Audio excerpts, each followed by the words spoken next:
Hello friends, welcome to Bright Words Academy. So friends, हम लोग ने जैसे कि हिस्ट्री ऑफ इंग्लिश लिटरेचर के क्लासेस को स्टार्ट किया है। एक वीडियो हम उसका डाल चुके हैं जिसमें हमने ऑल ओवर सारे पीरियड्स को कवर किया था। टाइम ड्यूरेशन है उनके, रेन एंड लिटरेरी पॉइंट्स से उसको डिस्कस किया था। तो आज हम लोग हर एक पीरियड को अलग बहुत अच्छे से डिटेल में पढ़ेंगे। ओके, हमारा हिस्ट्री ऑफ इंग्लिश लिटरेचर है, ओल्ड इंग्लिश पीरियड से स्टार्ट होता है। तो आज हम लोग ओल्ड इंग्लिश पीरियड को देखेंगे जो कि हमारा 450 टू 1066 एडी तक आपका है इसका time duration. History of English literature तो आपके हर एक एग्जाम के पॉइंट से आपके लिए बेनिफिशियल क्लास है। और आपका टीजीटी, पीजीटी और जीआईसी की जैसे कि हम प्रिपरेशन कर रहे हैं तो उसमें तो आपके लिए हेल्पफुल रहेगी आपकी क्लास। और भी जितने भी कॉम्पिटिटिव एग्जाम्स हैं आपके लिटरेचर से संबंधित, सभी में ये क्लास आपके लिए इंपॉर्टेंट है। इसको हम लोग बहुत अच्छे से कवर करेंगे, बहुत अच्छे से पूरे हर एक पीरियड को अलग अलग डिटेल में पढ़ेंगे, हर एक पॉइंट को डिस्कस करेंगे। क्लासेस आपके लिए काफ़ी इम्पॉर्टेंट रहेंगी। तो अगर अभी तक आपने इस चैनल को नहीं सब्सक्राइब किया है तो सब्सक्राइब जरूर कर लीजिए। ओके, क्योंकि सीरीज़ वाइज इसको हर पार्ट में लेकर आएंगे। ऑल ओवर पूरा हिस्ट्री ऑफ इंग्लिश लिटरेचर को पढ़ने वाले हैं। तो अगर न्यू व्यूवर्स हैं तो चैनल को जरूर सब्सक्राइब कर लीजिए और वीडियोस को भी आप लोग लाइक एंड शेयर जरूर कर दिया करिए, क्योंकि आपके लाइक शेयर ही हमें नेक्स्ट वीडियो लाने के लिए मोटिवेट करते हैं। तो लाइक शेयर जरूर करिए और न्यू व्यूवर्स हैं तो चैनल को सब्सक्राइब भी कर लीजिए। ओके, चलिए अब हम अपनी क्लास की ओर चलेंगे। ओके, पहले हम लोग हिस्टोरिकल बैकग्राउंड को देखेंगे। ओके, चलिए, तो ये आपका जो द ओल्ड इंग्लिश पीरियड है वो also known as Anglo Saxon period, इसको हम लोग एंग्लो सेक्सन पीरियड भी कहते हैं, जो कि 450 एडी टू 1066 एडी तक आपका ये रहा है। इसका टाइम ड्यूरेशन क्या था, 450 टू 1066। इसको एंग्लो सेक्सन पीरियड भी कहा जाता है, जो कि आपकी 450 ईस्वी से 1066 ईस्वी तक माना जाता है ये आपका। Okay, begin after the Roman left Britain in 410 AD. Okay, Roman सैनिकों के ब्रिटेन छोड़ने के बाद ये यहाँ से प्रारंभ हुआ है। ओके, ये पीरियड आपका कब स्टार्ट हुआ है, 410 पे, जब रोमन्स ने ब्रिटेन को छोड़ दिया है तब से आपका ये स्टार्ट हुआ है। Before the Anglo section Britain was inhabited by the Celts. Anglo Saxon के पहले जो ब्रिटेन वॉज इनहेबिटेड, ब्रिटेन के जो ओरिजिनल इनहेबिटेड थे वो कौन थे, सेल्ट्स थे। सेल्ट्स जो ब्रिटॉन्स जिनको कहा जाता है, ब्रिटेन के ओरिजिनल आपके इनहेबिटेंट कौन थे, ये आपके सेल्ट्स थे। जो यहाँ पर ओरिजिनली जो यहाँ पर मेन थे पहले, वो सबसे पहले आपके सेल्ट्स थे, ब्रिटॉन्स भी कहा जाता है। ओके, ये आपका फिर इसके बाद क्या होता है, the Romans first invaded Britain under Julius Caesar and later establish proper rule in 43 AD. Okay, original inhabited आपके कौन है ब्रिटेन में, सेल्ट्स थे। ब्रिटॉन्स भी कहते हैं, इनके नाम पर ही ब्रिटेन नाम पड़ा है, ब्रिटॉन से ही आपका ब्रिटेन नाम पड़ा है। ओके, रोमन्स ने फर्स्ट इन्वेड किया था ब्रिटेन के ऊपर, सेल्ट्स के ऊपर रोमन ने इन्वेड किया firstly under the Julius Caesar, later establish proper rule in 43 AD. Roman शासन की शुरुआत जूलियस सीजर के आक्रमण से हुई थी और यहाँ establish proper rule in 43 AD. Romans ने फर्स्टली इन्वेड किया था ब्रिटेन के ऊपर जूलियस सीजर के नेतृत्व में, later establish proper rule in 43 और 43 एडी में प्रॉपरली यहाँ पर रूल करने लगे, यहाँ पर आके इन्वेड किया एंड फिर यहीं पे आके रहने लगे। इन्हीं का साम्राज्य यहाँ पर हो गया। ओके, फिर during Roman rule Britain was called Britannia, और ब्रिटान उनको सेल्ट्स के उसमें कहते थे, और रोमन का रूल्स होने लगा तो ब्रिटेन को ब्रिटानिया कहा गया। Okay, the Romans build roads, towns and strong defensive wall known as Hadrian's wall for security. और जो रोमन्स थे फिर उन्होंने क्या रोड्स, टाउन्स को बनाया एंड स्ट्रॉन्ग डिफेंसिव वॉल, एक स्ट्रॉन्ग डिफेंसिव वॉल को बनाया जिसको हेड्रियंस वॉल फॉर सिक्योरिटी, हेड्रियंस वॉल कहा जाता है। इस वॉल को इन्होंने, रिमेंबर इट, इस वॉल को, हेड्रियंस वॉल को रोमन्स ने बनवाया फॉर सिक्योरिटी, जो आक्रमण हो रहे थे उससे बचाव के लिए हेड्रियंस वॉल का निर्माण किया। यहाँ पर नगर की सुरक्षा के लिए उन्होंने इस वॉल का यहाँ पर निर्माण किया। Christianity was followed introduce during the Roman rule. Christianity भी आपकी जो है रोमन्स के रूल में यहाँ पर ईसाई धर्म का भी यहाँ पर प्रचार हुआ है, इंट्रोड्यूस्ड हुई है, but it was formally establish. लेकिन जो क्रिश्चियनिटी है फॉर्मली जो इस्टेब्लिश्ड हुई है कब हुई है, 597 एडी में, व्हेन ऑगस्टाइन, सेंट ऑगस्टाइन जो है, याद रखिएगा इनका name, Saint Augustine of Canterbury was sent to England by Pope Geoffrey I। तो यहाँ पर क्या था, ईसाई धर्म की प्रारंभिक शुरुआत तो रोमन काल में हुई थी, लेकिन इसे फर्मली कहेंगे व्यवस्थित रूप से स्थापित किया है ऑगस्टाइन ऑफ कैंटरबरी जोग्राफर्स थे। उन्होंने ऑगस्टाइन ऑफ कैंटरबरी को इंग्लैंड भेजा और उन्होंने क्या किया, केंट के राजा जो किंग एल्थबर्ट थे उनको ईसाई धर्म को स्वीकार कराया। ओके, तो यहाँ पर कैंटरबरी के ऑगस्टीन को इंग्लैंड भेजा गया और उन्होंने केंट के राजा एथलबर्ट को कन्वर्ट किया और कैंटरबरी के पहले आर्क बिशप बने। कौन? Saint Augustine. ओके, तो क्या बताया कि यहाँ के सबसे ओरिजिनल जो आपके ओरिजिनल इनहेबिटेंट थे वो आपके सेल्ट्स थे, को ब्रिथॉन भी कहा जाता है। और फिर इसके बाद रोमन इन्वेजन हुआ, रोमन का साम्राज्य स्थापित हुआ, तो रोमन शासन में ब्रिटेन को ब्रिटानिया कहा गया। एंड रोमन्स ने रोड्स, टाउन्स एंड एक वॉल बनवाई सुरक्षा के दृष्टिकोण से, हेडियंस वॉल जिसको कहा गया। तो हेडियंस वॉल सुरक्षा के दृष्टिकोण से बनाई। और क्रिश्चियनिटी को भी फर्स्ट इंट्रोड्यूस किया हमारे रोमन्स ने, but the formally established Christianity को फॉर्मली यहाँ पर स्टैब्लिश किया किसने? सेंट ऑगस्टाइन ने, जो कि आपके कैंटरबरी के पहले आर्क बिशप बने। होप सो इतना क्लियर हो गया होगा। चलिए अब आगे नेक्स्ट पॉइंट को क्लियर करेंगे। However, in 410 AD, the Roman Emperor Honorius withdrew Roman troop leaving Britain unprotected। तो अब क्या हुआ, यहाँ पर सेल्स पे जो है आक्रमण हो रहे थे। यहाँ पिट्स एक प्रजाति है जो वाइल्ड ट्राइब हो गई, पिट्स ट्राइब जो हो गई वो सेल्स पर जो है पिट्स और स्कॉट की तरफ से काफ़ी इन्वेड वगैरह हो रहा था, आक्रमण हो रहा था तो सेल्स के ऊपर। तो पिट्स वगैरह जो आपकी एक वाइल्ड ट्राइब हो गई द्वारा बार बार आक्रमण हो रहे थे। तो जो रोम के राजा थे, उनके राजा ऑनरियस ने उनको रोमन ट्रूप्स को कहा कि उनको वापस आने के लिए कहा, क्योंकि वहाँ पे असुरक्षा के दृष्टिकोण से सब चीज हो रही थी। तो उन लोग को वापस ला लिया। रोमन एम्परर थे ऑनरियस ने, withdrew Roman troops living Britain unprotected.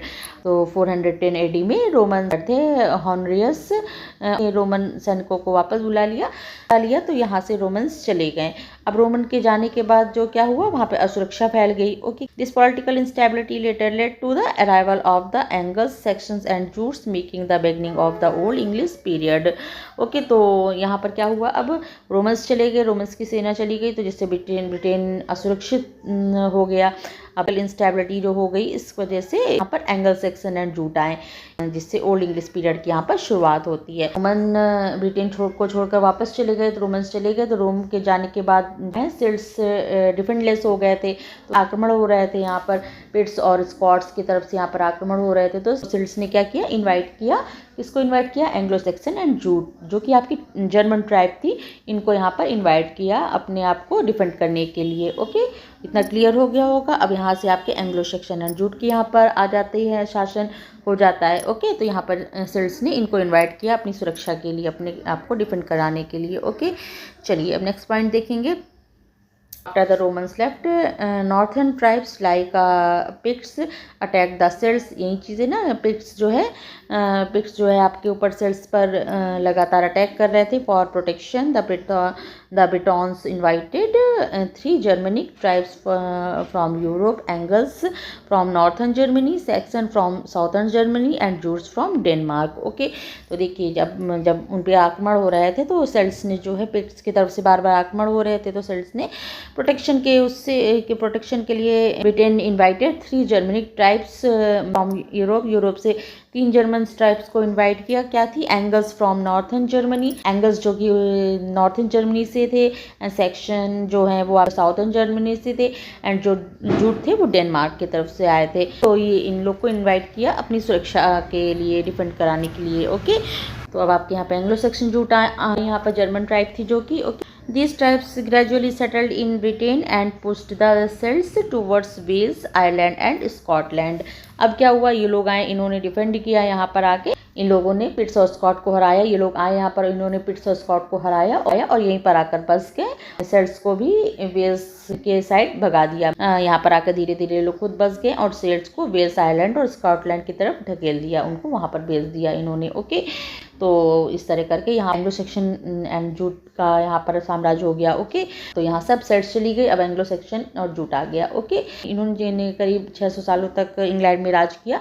Anglo Saxon तो थी बट जूट थोड़े समय बाद चली गई थी। तो आगे क्या हुआ, अब यहाँ से सेल्ट्स चली गई, यहाँ पे एंग्लो सेक्शन का राज हो गया।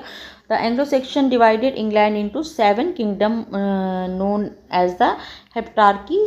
ने इंग्लैंड को 7 राज्यों में 7 छोटे छोटे राज्यों में बांट दिया। अब इंग्लैंड को बांट दिया 7 छोटे छोटे राज्यों में, जिन्हें हेप्टार्की के नाम से जानते हैं। जो क्या था, Sussex, Essex, East Anglia, Northumbria, Kent, Wessex and Mercia. तो ये आपके 7 छोटे छोटे राज्यों में इंग्लैंड को बांट दिया गया। दे ruled England for nearly 600 years. यहाँ पर वो लोग 600 ईयर्स तक यहाँ पर इन्होंने राज किया आपकी। अब यहाँ पर क्या हुआ कि पिट्स और स्कॉटलैंड को तो हराकर एंग्लो सेक्शन यहाँ पर खुद धीरे धीरे बस गया और सेल्ट्स को वेल्स की साइड में उन्होंने भेज दिया, भगा दिया उधर की तरफ, और खुद यहाँ पर ब्रिटेन और आयरलैंड में कब्जा कर लिया इन्होंने। और जूट यहाँ से चला जाता है, जूट गायब हो जाता है और अब यहाँ पर इसको एंगललैंड कहा जाने लगा और इसी से ही इंग्लैंड पड़ा। ओके, एंगललैंड इसको कहा जाने लगा और इसी से आपका इंग्लैंड नाम पड़ा। Okay, clear. यहाँ पर 600 सालों तक इन्होंने राज किया। होप सो इतना आपको हिस्ट्री आपको क्लियर हो गई होगी। ओके, चलिए अब नेक्स्ट पॉइंट देखेंगे, language of the period. Language of these tribes become known as old English. Old English, okay, तो जो ट्राइब्स थी इनकी भाषा ओल्ड इंग्लिश कहा गया। ये जो जर्मन भाषा से मिलती जुलती भाषा थी, तो which is similar to German because of its origin. इनकी ओरिजिन की वजह से जर्मन भाषा से मिलती जुलती थी, तो इनको ओल्ड इंग्लिश कहा गया। In the beginning literature was oral. और बिगिनिंग में आपका ये लिटरेचर क्या था, इस समय आपका लिटरेचर ओरल था, मौखिक रूप में था आपका ये लिटरेचर। प्रारंभ में आपका जो साहित्य था ये मौखिक था, ओरल था। Okay, people recited poems and stories. कविताएं गाकर सुनाई जाती थी, कहानियाँ सुनाई जाती थी। Later they learned writing from Roman missionaries using the Roman alphabet. फिर बाद में क्या हुआ कि बाद में रोमन लिपि, जो रोमन अल्फ़ाबेट अपनाई गई, उनको यूज़ करके रोमन अल्फ़ाबेट के थ्रू बाद में लेटर लिखा गया। पहले ये ओरली चलती थी। About 400 manuscripts of old English literature survive today. आज भी लगभग 400 जो आपकी मैन्युस्क्रिप्ट्स हैं वो आज भी उपलब्ध हैं। ओके, तो ये उस समय लिटरेचर ओरल ज़्यादा चलता था, ओरली चलता था। लोग कविताएं कहानियाँ सुनाते थे और बाद में उन्होंने रोमन अल्फ़ाबेट का इस्तेमाल करके लिखना सीखा। ओल्ड इंग्लिश लिटरेचर के लगभग 400 मैन्युस्क्रिप्ट यहाँ पर मौजूद हैं। ओके, चलिए अब हम लिटरेरी फीचर्स को देखेंगे, क्या क्या लिटरेरी फीचर्स थे उस समय। Literary feature of this period mainly includes heroic poetry थी, लाइक बियोवुल्फ सबसे मेन यहाँ पर भी हम आके डिस्कस करेंगे। मेन था इनका हीरोइक पोइट्री। यहाँ पर रिलीजियस पोइट्री इस समय पोइट्री होती थी, हीरोइक पोइट्री होती थी, पर्सनल एंड लव पोएम्स होती थी। ओके, क्रॉनिकल्स एंड सर्मन्स होते थे, रिडल्स होती थी। ओके, इस तरह करके ये लिटरेरी फीचर यहाँ पर यूज हुआ। ओके, तो the oldest known work is, यहाँ पर जो ओल्डेस्ट नोन वर्क कौन से थे, वाइटसिथ फाउंड इन पार्ट्स। जो वाइटसिथ है पुराना जो आपके जो वर्क है वो कौन से, वाइटसिथ हो गया आपका, जो का कुछ हिस्सों में मिला है। एंड द बियोवुल्फ जो है आपका सबसे longest and most important epic of this period. इस पीरियड का सबसे इम्पॉर्टेंट और लॉन्गेस्ट वर्क रहा है Beowulf, and it is the national epic of England. इसको ये इंपॉर्टेंट पॉइंट है, याद रखिएगा। National epic of the England कहा जाता है। Written in alternative verse not rhyme, जो कि आपके वर्स में लिखा गया है, राइम में नहीं है। Writers use literary device such alliteration, simile and metaphor instead of rhyming. उस समय क्या था, एलिट्रेशन, सिमली एंड मेटाफोर का ज़्यादा यूज़ करते थे बजाय के राइमिंग स्कीम वगैरह का नहीं होता था।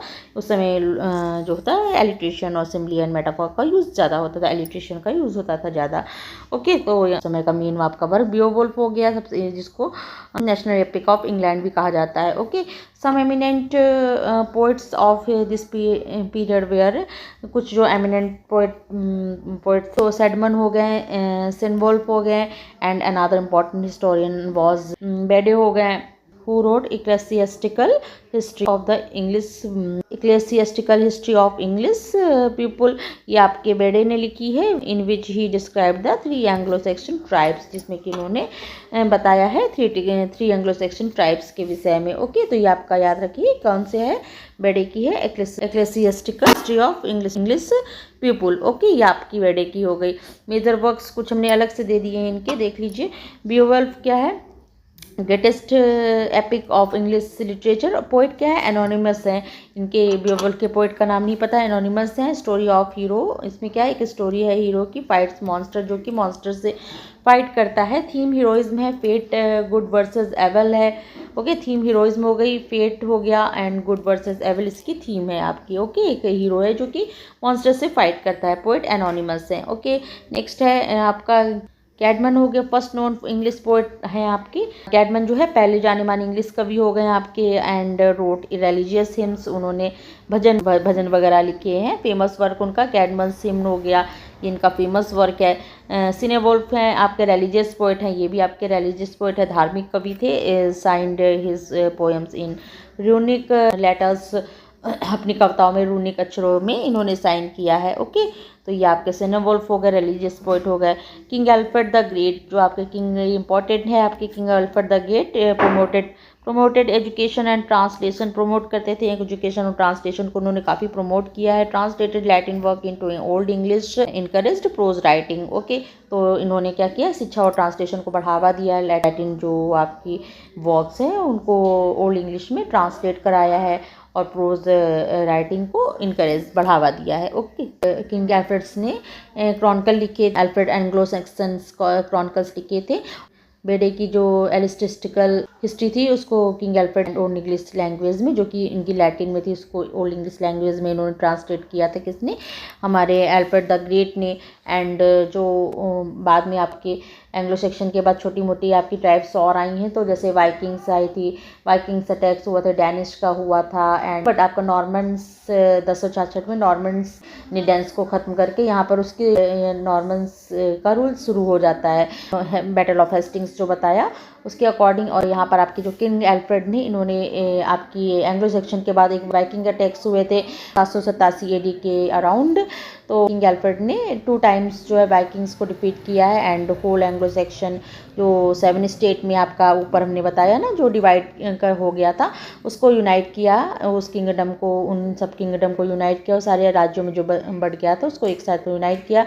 और वाइकिंग्स को भी आपको 2 टाइम्स डिफीट किया है। ओके, होल इंग्लैंड को यूनाइट किया था इन्होंने, और खुद को किंग ऑफ एंग्लो सेक्शन बताया। तो ये किंग अल्फ्रेड द ग्रेट थे, जिन्होंने बेडे की एलिस्टिस्टिकल हिस्ट्री को जो कि लैटिन में थी उसको ओल्ड इंग्लिश में ट्रांसलेट किया है। तो ये हमारे किंग अल्फ्रेड द ग्रेट हो गए। ओके, तो हो गए इंपॉर्टेंट थीम्स इसकी, देख लीजिए।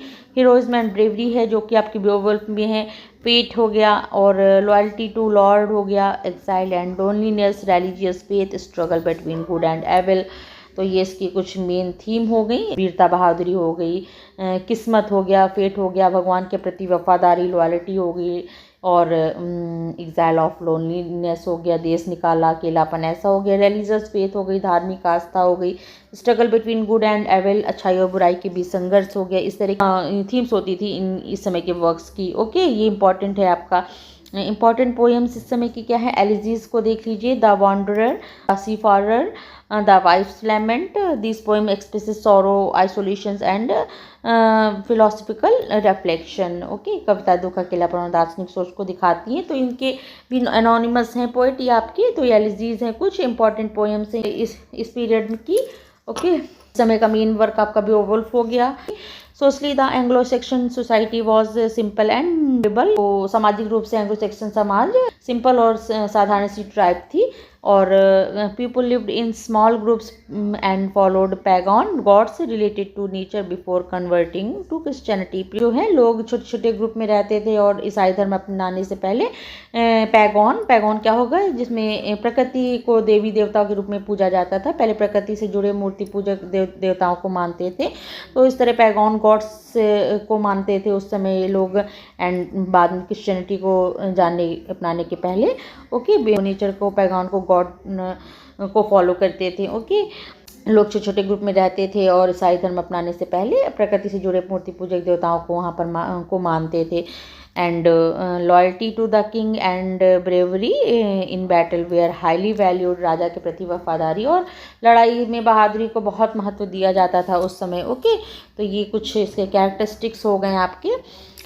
एंड ऑफ द पीरियड, अब इस पीरियड का एंड क्या हो कैसे होता है? Period ended in 1066 AD when William the conqueror defeated king Harold second in the battle of Hastings. तो इस पीरियड का एंड कैसे होता है? ये पीरियड है जो 1066 AD में ख़त्म हुआ है, जब विलियम्स द कॉन्करर ने हेस्टिंग की लड़ाई में राजा हेरोल्ड को सेकेंड को बैटल ऑफ हेस्टिंग्स में इन्होंने विलियम द कॉन्करर ने हराया है। ओके, हराया है, विलियम द कॉन्करर नाम से जाने गए हैं 1066 में। And this event began the Anglo Norman period and brought major changes in language, culture and literature. और इस घटना ने एंग्लो नॉर्मन समय शुरू कर दिया। एंग्लो सेक्शन अभी चल रहा था, अब एंग्लो नॉर्मन आपका स्टार्ट हो जाएगा। यहाँ से जो पीरियड स्टार्ट हो जाएगा, ब्रॉट मेजर चेंजेस, यहाँ पर ब्रॉट मेजर चेंजेस आए हैं। इसके बाद भाषा, संस्कृति और साहित्य में बड़े बदलाव आए हैं। ओके, तो यहाँ से आपकी Anglo Saxon old English period का एंड हो जाता है। ओके, और आपका एंग्लो नॉर्मन पीरियड स्टार्ट हो जाएगा। ओके, तो जैसे कि आपके एंग्लो सेक्शन ने सेल्ट्स को हटाकर फिर यहाँ पर साम्राज्य स्थापित किया। अभी हमने पूरा रोमन का बताया, सेल्ट्स इनकी ओरिजिनल इनहेबिटेड थे, एंड सेल्ट्स का बताया। सेल्ट्स को हटाकर एंग्लो सेक्शन जूट आए। फिर उसके बाद अब सेल्ट्स को भगाकर एंग्लो सेक्शन ने खुद वहाँ पर कब्जा कर लिया। तो वहाँ पर वाइकिंग्स अटैक्स हुआ 787 AD में। फिर वहाँ वाइकिंग्स रहने लगे। इसके बाद फिर वहाँ डेनमार्क थे, डेंस रहने लगे, वो आए। वो ये सब ज़्यादा सक्सेस नहीं हुए। फिर जब 1066 में नॉर्मन्स आए तो और इन्होंने डेंस को ख़त्म करके खुद वहाँ पर रूल किया। आखिरी डेंस को ख़त्म किया। फिर उसके बाद एंग्लो के बाद छोटे मोटे आए, बट उनका साम्राज्य नहीं स्थापित हो पाया। बड़ी आपके जब नॉर्मन्स आए तो नॉर्मन्स ने डेंस को ख़त्म करके फिर खुद वहाँ पर रूल करना स्टार्ट किया। बाद में आपके बैटल ऑफ हेस्टिंग्स में विलियम द कॉन्करर ने किंग हेरोल्ड को हराकर यहाँ पर एंग्लो नॉर्मन पीरियड का इस्टेब्लिश किया। ओके, तो यहाँ पर अब इसके बाद एंग्लो नॉर्मन पीरियड को हम पढ़ेंगे नेक्स्ट लेक्चर में। ओके, चलिए देख लेते हैं थोड़ा जो है। Thus the Old English period laid the strong foundation of English language and literature with its heroic spirit, religious faith and rich poetic tradition. Old English period है ने अपनी बहादुरी, धार्मिक आस्था और समृद्ध काव्य परंपरा के साथ अंग्रेजी भाषा और साहित्य की मजबूत नींव रखी है। ओके, इस तरह जो ओल्ड इंग्लिश पीरियड है, strong foundation English language and literature with heroic spirit के साथ, religious faith and rich poetic tradition के साथ यहाँ पर एक मजबूत नींव रखी है साहित्य की। ओके, तो इस तरह ओल्ड इंग्लिश पीरियड अंग्रेजी साहित्य की मजबूत नींव है। यह वीरता, धार्मिक आस्था, भाग्यवाद और नैतिक मूल्यों से युक्त साहित्य का एक युग था। इसने आगे आने वाले अंग्रेजी साहित्य के विकास की आधारशिला रखी है एक तरीके से। ओके, तो यहाँ पर एक आधारशिला तैयार की, फाउंडेशन तैयार की है आपके ओल्ड इंग्लिश पीरियड ने। ओके, तो ये था आपका old English period. Hope so आपको क्लियर हुआ होगा। ये हमने आज ओल्ड इंग्लिश पीरियड को हर एक पॉइंट उसका, चाहे लिटरेरी फीचर्स हो, थीम्स हो, मेजर वर्क्स, मेजर राइटर्स हो गए जो इम्पोर्टेंट यहाँ पर के वर्क थे, इम्पोर्टेंट थीम्स हो गई, मेजर इम्पोर्टेंट पोएम्स हो गई, और पूरा background, history of background and starting से हमने देखा है। होप सो आपको समझ में आया हुआ होगा, क्लियर हुआ होगा आपको ओल्ड इंग्लिश पीरियड, जो कि आपका 450 टू 1066 AD तक चला। अब हम आगे 1066 से जब आपके नॉर्मंडी आए हैं यहाँ पर, तो उसकी हम लोग आगे बात करेंगे। ओके, अब जो है नॉर्मन कॉन्क्वेस्ट आएगा वो हम आगे नेक्स्ट पार्ट में डिस्कस करेंगे। होप सो ये आपको क्लास हेल्पफुल हुई होगी, अच्छी लगी हुई होगी, समझ में आई हुई होगी। अगर अच्छी लग रही हो तो, हेल्पफुल हो रही हो तो लाइक, शेयर एंड सब्सक्राइब जरूर करिए, और बताइएगा कि आपको अगर अच्छी लग रही हो तो हम इसको कंटिन्यू करते रहें, और पूरा हिस्ट्री ऑफ इंग्लिश लिटरेचर इसी तरह हम पढ़ेंगे। तो अगर आपको चाह रहे हो हम कुछ को कंप्लीट करें तो कमेंट सेक्शन में यस ज़रूर लिखिएगा। ओके, तो हम इसको पूरा कोशिश करेंगे पूरा कवर कर लें। ओके, तो लाइक, शेयर एंड सब्सक्राइब जरूर करिए। चलिए फिर मिलते हैं नेक्स्ट क्लास में, इसके आगे डिस्कस करेंगे, नेक्स्ट पीरियड को डिस्कस करेंगे। ओके, चलिए फिर मिलते हैं नेक्स्ट क्लास में। Okay, thank you, thanks for watching, thank